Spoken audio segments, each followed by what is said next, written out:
definitely changed my mind on that. Wait, really? Oh yeah. I'm definitely thinking.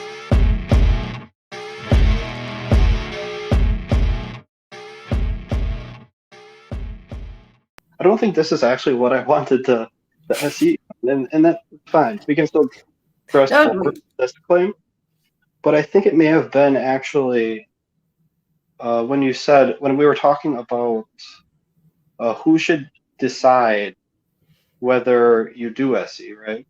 So, so I think I asked. You said that you shouldn't be the one deciding whether you question someone's reliable methods for determining whatever claim that they have, and asked you who should, and you said like a therapist would be qualified,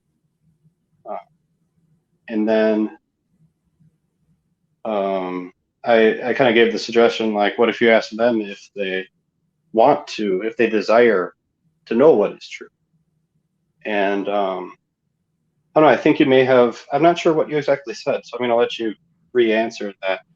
If they, go ahead. I think I said something like they may think that it's a great idea. They may say, oh yeah, I want to know the truth, but maybe they can't handle the truth. I mean, it's a very small percentage of people, I would think, that really for their mental health need to hang on to that anchoring. And it wouldn't be for me I wouldn't be able to determine who those people were. I don't think that it would stop me from doing SE, but. Okay. Would you mind if we talk about that specific claim a little bit? No, sure. Yeah, whatever. Yeah. Cool. Absolutely. So I guess what you're saying, and I'm going to try to repeat back what I'm hearing. Okay. That if a particular person has a belief, and like you said, you wouldn't really be able to identify, the person, but they have this belief and they're telling you, I want to know what is true. I'd really, really like to have this conversation with you. If somehow you knew that this person may be negatively affected by the conversation, I guess you would turn them down. Does that sound about right? Yeah, I would say ethically, if yeah. Okay.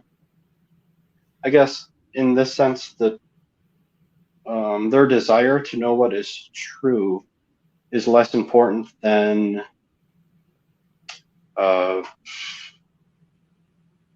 what might happen in their life if they change their belief.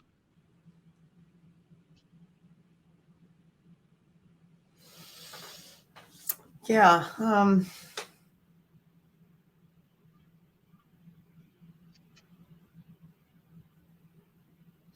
Yeah, I mean,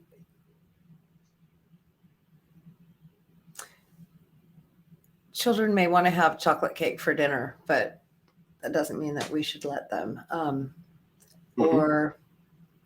again, it's really a small percentage of people that would absolutely just fall apart if they didn't have a meaning, and if that was like a rug pulled out from under them. Sorry, I don't think I answered your question at all. What was my question? I don't know. What was your question? That's okay. Let's test the limits here. So. Oh yeah, you said. Let's say we got Peter here, and he's telling you that he really wants to have this conversation. He has all the desire in the world to know what is true.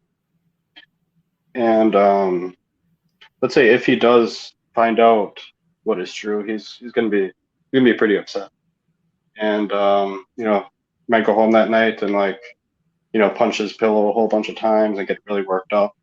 But by the next day, he'll be he'll have forgotten about it and whatever, and he'll go on with the rest of his life.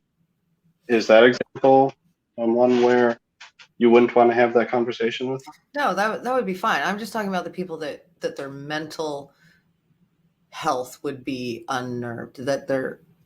Okay. extreme cases. Okay. Where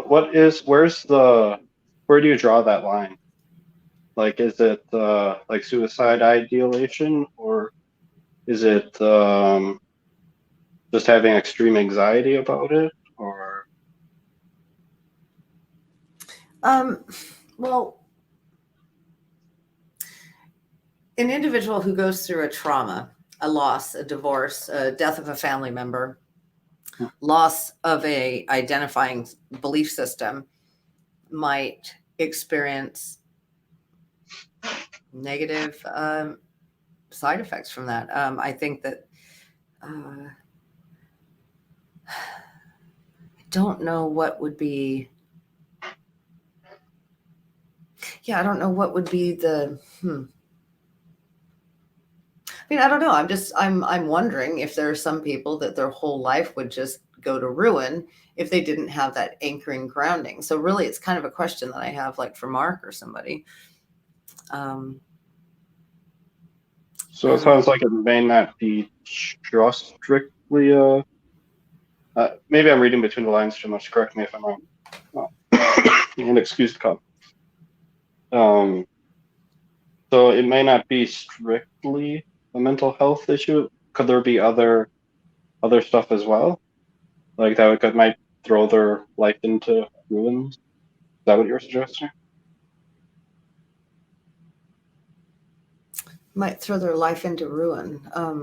You mean to do something rash, or like that might be a side effect of a mentally unstable person.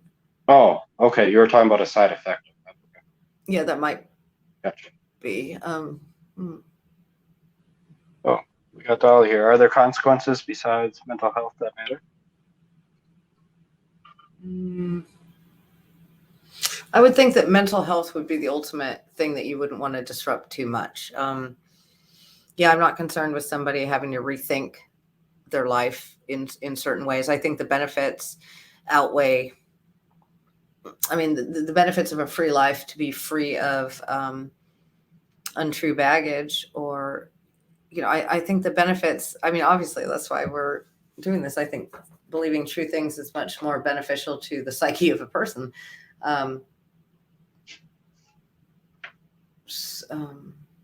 So I think mental health would be the main. Yeah, I mean, there's if it's the loss of community, loss of stature within that community, you could always just continue on in that community and not have a true belief anymore, and that could still be very mentally beneficial to you. So you could mitigate the losses that are undesirable, like losing your identity or stature that you've built in a religious establishment. Yeah, I guess. So I guess mental health really is the only issue. It's just I'm curious what the number of people are that really would lose their mind if they weren't anchored to a religion. And I don't know what that looks like. I don't know what lose your mind looks like. Maybe that means spin off into a deep depression. Maybe it means becoming suicidal. Okay.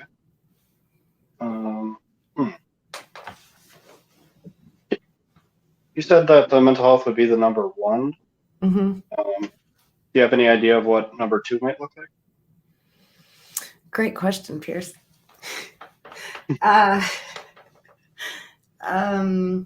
Let's see. Well, I guess it's still kind of mental health, but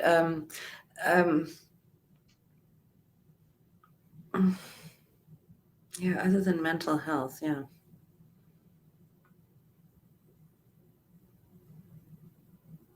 Well, for comfort, yes. And again, that's mental health, right? For like an old man, what's the purpose in changing his mind or alerting him to that if the majority of your life has been caught up in this identity? I don't see the point in undoing it.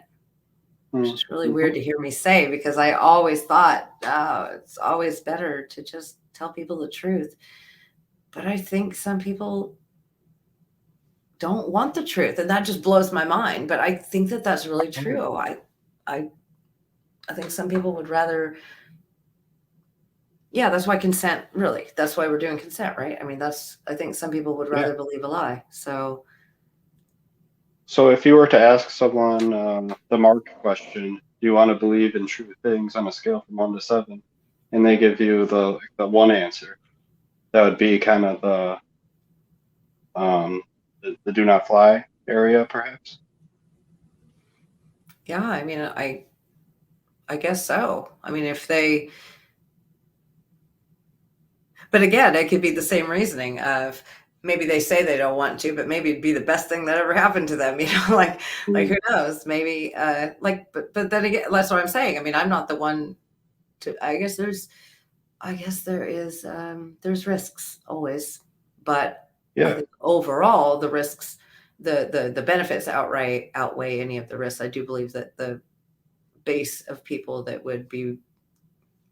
need that sort of a thing in their life is relatively small. I don't know. It's just curious to me. Okay. I guess who should be in the driver's seat for decisions like that? Like if I said that, if you thought that having a conversation with me might cause me a degree of harm, and I expressed to you that I really did want to have that conversation, who should be making that decision? Well, actually, now that you say it, I guess actually the person themselves would be the one. And so I think I would probably have some sort of follow-up questions like, well, how important is this in your life? And if they really thought that they would be okay with it otherwise. Mm-hmm. I guess this hypothetical question, I was going with like this harm was going to occur no matter what, assuming my confidence shifted, and assuming that it would. I guess with all those assumptions as a part of the hypothetical, you still think that I should be making that decision for myself? Well, I was also gonna say that if you said that you really wanted to, and then you could demonstrate to me that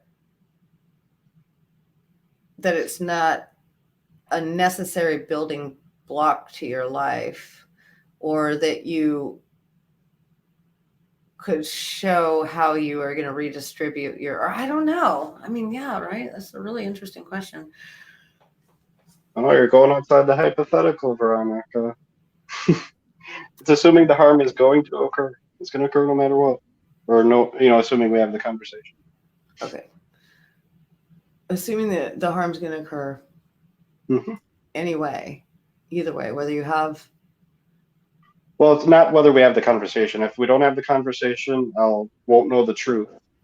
I'll desire to know the truth, but I won't know it, and no harm will occur. But if we do have the conversation, I will know the truth. I will have my confidence changed, and I'll be closer to believing something that is true. But that harm, or some degree of harm, will occur. So then yeah, that's really easy. Then no, because if there's going to be harm come out of it, then that would be a no. Even though I have the desire to know what is true, and I don't mind if that harm occurs. Oh, well, you didn't say that. That's true. I did not say that. If you are willing, if you're aware of the pain that it's going to cause, and you're willing to accept that and to pay that price, then yeah, then absolutely you should be. But yeah. Do you think that's a question perhaps that we can ask the person? I mean, it might be difficult to come up with the correct and exact phrasing or whatever, but do you think that might be a way to put yourself at ease, to know that, the person you're talking to knows, I guess, the the risks. Yeah, I guess I just Okay. don't know if they could fully understand the risks. Hmm. But Okay. I guess you just have to take them at their word. Okay. Well, I think that might be a good place to wrap it up. I guess, do you Okay. have anything for me on that? Um. Uh. Well, I guess I'm curious if you personally think that there is any. Well, I mean, how do you feel about it yourself? Like, do you think that it's worth the risk, or Um, do you think there is any risk? Like, what do you? yeah, there's definitely risk, and there's definitely people that I won't have these conversations with. Um, I mean, actually, pretty much all of those people. Um, well, I don't want to say all because that's probably not accurate, but it's usually a consent thing. Uh, so with these few people that I have in mind, they've expressed that they're not wanting to explore that. So that makes it really easy. But I guess your question is more like uh, if I know there's going to be harm done, but they're also consenting and wanting to have this conversation. Uh, you're kind of wanting to know my thoughts on that, right? Well, I'm wondering if you think that harm can be done, that people could be harmed Yes, yes, by that. absolutely. Okay. Yeah. And then yes, what would your answer be if if they wanted to know, but you knew that it would cause them pain, but they accepted that risk? Would you tell them? Would you do it? Yeah. As long as they were, I don't think consent necessarily. Consent, the definition of the word alone is enough. I think informed consent. They need to know kind of what they're getting into to Mm-hmm. a large degree. So Mm-hmm. yeah, as long as they know, like I like the questions that I had before. So do you want to believe in things that are true? And I really like that one. If they have something a little lower, that's kind of a red flag for me. And then the other one is, would you still be you if you didn't have this belief? And if they say no, I'm going to be very, very, very, very cautious. I would question whether I'd even want to progress forward with that. I probably would have a lot more questions just about that before I'd really get into it. Hmm. But I think those two are probably good enough. Um, I suppose someone could, say, yeah, I'd be the same person. My life would be exactly the same, when in reality it wouldn't. But if they do desire to have the conversation and they don't mind their epistemology being explored, I don't think I'm any one to deprive them. I would think that any opportunity to spread critical thinking, would be go for it. Like it's got to do some good. Yeah, yeah. I think generally that would do more good than it could harm, and especially with claims that are not religious. The example that comes to mind would be like vaccines. So if people have a good epistemology about vaccines, that would probably do more good than harm, I would think. Uh, yeah. Hmm. Damn, I just had a good thought and I forgot it. Oh, I was going to say that overall, um, overall a changing consciousness or an evolution of humans, there's going to be some casualties. There's going to be some people that maybe, as I say, get their minds blown. And like, I think that that's just going to be a natural consequence of consciousness moving in a different direction, or, I'm not following. I'm so worried about hurting people's brains that need anchoring religion to be happy in life.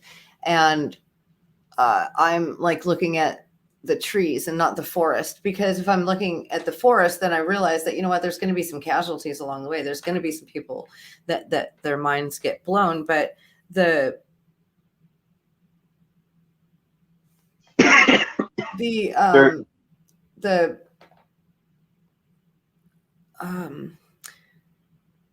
support of critical thinking is overall in the right direction. And so it doesn't really matter for the small individual. I mean, it's going to happen anyway, I guess that's, and I shouldn't be so worried about the small amount of harm that happens, because I think the overall benefit is way better. So, yeah, I think I know what you're saying. Let me try to put that in my own words. Okay. So with this critical thinking wave, I guess, the benefit of it to the whole group of people, the world as a whole, it will benefit the world as a whole, but for a few people, they might get caught up in the waves, and they might get harmed. But since it's doing all this good as a whole, it doesn't really matter for those few people that are get caught up and get harmed, I guess.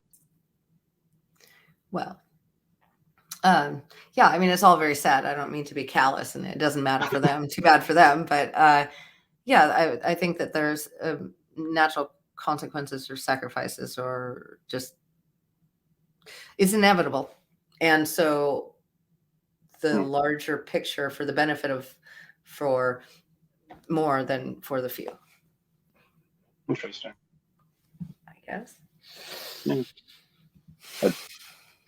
We could probably go on for like just about ever, but I don't know that we should. I'm good.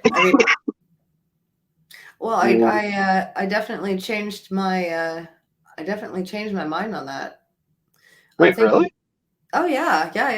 I'm definitely thinking that the movement of critical thinking, which is carried along through street epistemology, is more beneficial than any individual harm done to individuals. That's what individual harm means. Yeah, I think it's a natural consequence. I think it's I don't have as many fears about it anymore.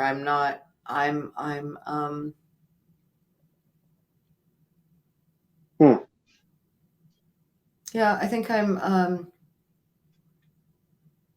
I recognize, I think I'm much closer back towards my, hey, the critical thinking is necessary, and it's the best idea, in my opinion. And then I stepped back and I recognized some dangers and some, some concerns.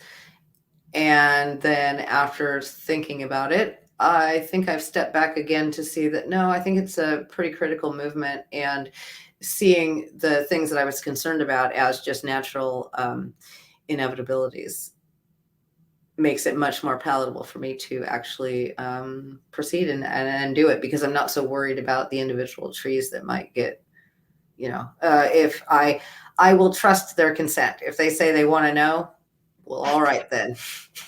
Okay. So just to be clear, I'm gonna kind of steel man what you've said, or at least try to. So you got the tsunami of critical thinking, and you got the forest, and most of those trees are gonna get watered by the tsunami and grow taller, but there might be a few of them that that get damaged and fall over. But if there's, so I think that's kind of what you were saying. Correct me if I'm wrong there. Oh, that's right. Okay. Mm-hmm. I just want to ask you the question, with those trees that are falling over, if there's a way to not have them fall over or whatever, if you can prevent that in any way, but still allow those other trees to grow, would you do that? Would I Maybe I should stop with the analogy. I think so. I think so. Would I try to mitigate the damage if I could? Yeah, so like with critical thinking, if you were able to spread it to all these other people, all these people, and they really benefit from it, awesome, thumbs up. And then there was these other people who there might be harm caused by it if they lose a belief. Would you try to avoid that happening, or would you just go with the tsunami, I guess, and just if they are harmed, they get harmed? I see what you're saying, or I think I see what you're saying. If I had an opportunity to just not tell people stuff or not introduce them to the critical thinking because of the harm that would happen, if there were large swatches, would I just I guess again, it's for the major benefit, so that the most people benefit from it.